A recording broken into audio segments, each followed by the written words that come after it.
Jagtial municipal కార్యాలయంపై గత కొన్ని సంవత్సరాలుగా అవినీతి ఆరోపణలు వెలువెత్తుతున్న నేపథ్యంలో సోమవారం రోజున విజిలెన్స్ అధికారులు మున్సిపల్ కార్యాలయంలో తనిఖీలు నిర్వహించారు. కాగా town planning, sanitation, revenue, engineering మరియు డీజిల్ కొనుగోలులో అవకతవకలు జరిగాయంటూ పెద్ద ఎత్తున విమర్శలు వస్తున్న సంగతి తెలిసిందే. ఈ నేపథ్యంలో సాక్షాత్తు జగిత్యాల ఎమ్మెల్యేనే మున్సిపాలిటీకి బీమారు వచ్చింది అంటూ చెప్పడంతో ఈ అనుమానాలకు మరింత బలం చేకూరింది.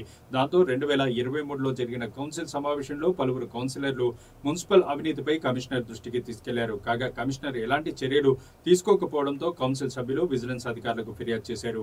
అప్పటి నుండి అవినీతి ఆరోపణలపై నివేదిక ఇవ్వాలని మున్సిపల్ కార్యాలయాన్ని విజిలెన్స్ అధికారులు పలుమార్లు ఆదేశించినా నివేదిక ఇవ్వకపోవడంతో విజిలెన్స్ అధికారులే విచారించేందుకు స్వయంగా జగిత్యాల మున్సిపాలిటీకి రావడం ఇప్పుడు సర్వత్రా చర్చనీయాంశంగా మారింది. ఈ విషయంపై జగిత్యాల మున్సిపల్ మాజీ కౌన్సిలర్ అనుమన్ల జయశ్రీ మాట్లాడుతూ అవినీతి అధికారులపై వెంటనే చర్యలు తీసుకోవాలని, మున్సిపాలిటీని పూర్తిగా ప్రక్షాళన చేయాలని డిమాండ్ చేశారు.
ఈరోజు జగిత్యాల మున్సిపల్లో జరుగుతున్న అవినీతి పోరాటానికి విజిలెన్స్ ఎంక్వైరీ అనేది ఫస్ట్ వ్రాతపూర్వకంగా అడిగితే వీళ్ళకు నోటీసులు ఇచ్చినా ఆన్సర్ చేయకపోతే చివరి 4 నోటీసులు ఇచ్చినా కానీ వీళ్ళు ఆన్సర్ చేయకపోతే చివరిగా సంబంధిత కలెక్టర్ గారికి ఒక నోటీస్ ఇచ్చారు. ఏమనంటే ఈ సంబంధిత సమాచారం కావాలని మున్సిపల్ వాళ్ళని అడుగుతూ ఇవ్వలేని పరిస్థితిలో ఉన్నారు కాబట్టి మీరైనా సమాచారం ఇవ్వగలుగుతారా, లేదంటే మేమే దీన్ని సిఎస్ గారికి పంపమంటారా రిపోర్ట్ అని చెప్పి అడగానే ఇమ్మీడియట్గా కలెక్టర్ గారు ఏం చేశారు, సంబంధిత అధికారులకు ఆదేశాలు ఇచ్చారు.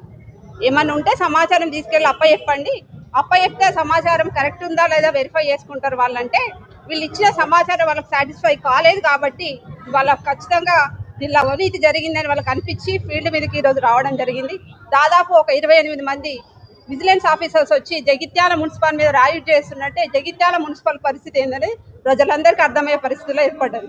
ఎందుకంటే జగిత్యాల మున్సిపల్లో కట్టే ట్యాక్స్ని కూడా అవినీతికి పాల్పడుతూ ఇవాళ ఉద్యోగులకు జీతాలు వస్తున్నా కక్కుర్తి పడి వాళ్ళు డబ్బులు వాడుకొని ఇవాళ ప్రజాధనాన్ని దుర్వినియోగం చేస్తున్నారు. దాన్ని కూడా మేము ఖచ్చితంగా కలెక్టర్ గారి దృష్టికి తీసుకెళ్లిన తర్వాత సంబంధిత కమిషనర్ ఇమ్మీడియట్గా చేయాల్సిన పని ఏంటంటే అతని మీద కేసు ఫైల్ చేయాలి. దాదాపు నెల మీద 20 రోజులు ఆమెని సమర్థించుకుంటూ వెళ్ళింది. ఎందుకు? సంబంధిత ఎంప్లాయీ నీకు సబార్డినేట్ కావచ్చు, ఉద్యోగి హెల్ప్ చేసుకోవడం తప్పు లేదు, కాకపోతే ఇవాళ వాడుకున్నది ప్రజాధనాన్ని. ఖచ్చితంగా మీరు ఉన్నతాధికారిగా మిమ్మల్ని పెట్టారు కాబట్టి మీరు నమ్మకాన్ని ఉంచాలి ప్రజల మీద.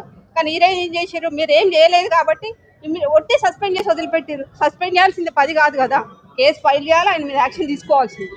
అంటే ప్రజల్లో ఉన్న మున్సిపాలిటీ మీద ఉన్న నమ్మకాన్ని మొత్తం ఇవాళ తుడిచిపెట్టుకుపోతుంది. ఉన్నతాధికారులు ఉండి కూడా వేస్ట్.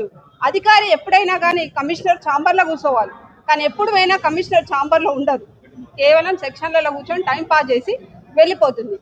మళ్ళా ఉన్నతాధికారి అందరు సమానమే కదా ఉద్యోగులు, ఒక వర్గానికి ఎక్కువ ప్రోత్సాహం ఇస్తా మిగతా వర్గాన్ని పక్కన పెడుతున్నారు. అది కూడా నేను చాలాసార్లు ఒక వర్గాన్ని ప్రోత్సహిస్తున్నారని దృష్టికి తీసుకెళ్లడం జరిగింది, కలెక్టర్ గారి దృష్టికి కూడా తీసుకెళ్లడం జరిగింది. ఇవాళ ఎవరైతే వార్డ్ ఆఫీసర్లు 48 మంది ఉన్నారో వాళ్ళకి కేవలం 2019 చట్టం ప్రకారం ఏమని చెప్పిందంటే వార్డులో ఉన్న సమస్యలు, వార్డుకు సంబంధించిన సమస్యల మీద వాళ్ళు వార్డులోనే ఉండాలి. కానీ వాళ్ళు ఏం చేసింది, వచ్చిన కమిషనర్ గారు ఉన్న శానిటరీ ఇన్స్పెక్టర్ని పక్కన పెట్టి 4 2 3 వార్డ్ ఆఫీసర్లకి డీజిల్ బిల్లు, డీవీజీల్లో అవకతవకలు జరుగుతున్నాయని దాదాపు 5 సంవత్సరాలు ప్రతి నెల రేఖ ఇచ్చిన దాఖలాలు ఉన్నాయి. అయినా ఇంకా దాని మీద ఫోకస్ చేయకుండా ఏమని ప్రోత్సహిస్తుంది. ఈ 4 ఎంప్లాయీస్ వార్డ్ ఆఫీసర్సే, శానిటేషన్ సెక్షన్లో వార్డ్ ఆఫీసర్సే, రెవెన్యూ సెక్షన్లో వార్డ్ ఆఫీసర్సే. అంటే కనీసం వాళ్ళకి 2019 చట్టం మీద అవగాహన లేదు.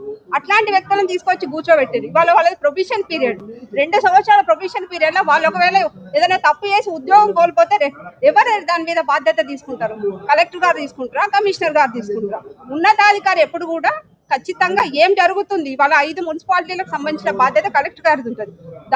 నేను ఇచ్చిన 100 అప్లికేషన్స్ ఉంటాయి కలెక్టర్ గారికి కానీ అడిషనల్ కలెక్టర్ గారు కానీ ఎప్పుడు కూడా నేను ఇచ్చిన లెటర్కి సంబంధిత సమాచారం ఇచ్చిన వెంటనే జరిగింది అన్న దాఖలాలు లేవు.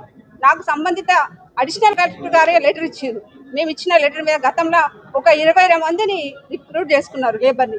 దాని మీద ఇస్తే వాళ్ళు ఏమని ఇచ్చిన ఆన్సర్ అంటే మేము ఎంక్వైరీ చేసి మీకు రిపోర్ట్ చేస్తామన్నారు. దాదాపు ఎంక్వైరీ చేసిందా, రిపోర్ట్ చేసిందా అంటే ఏది లేదు, ఎక్కడున్నది అక్కడే ఉంది.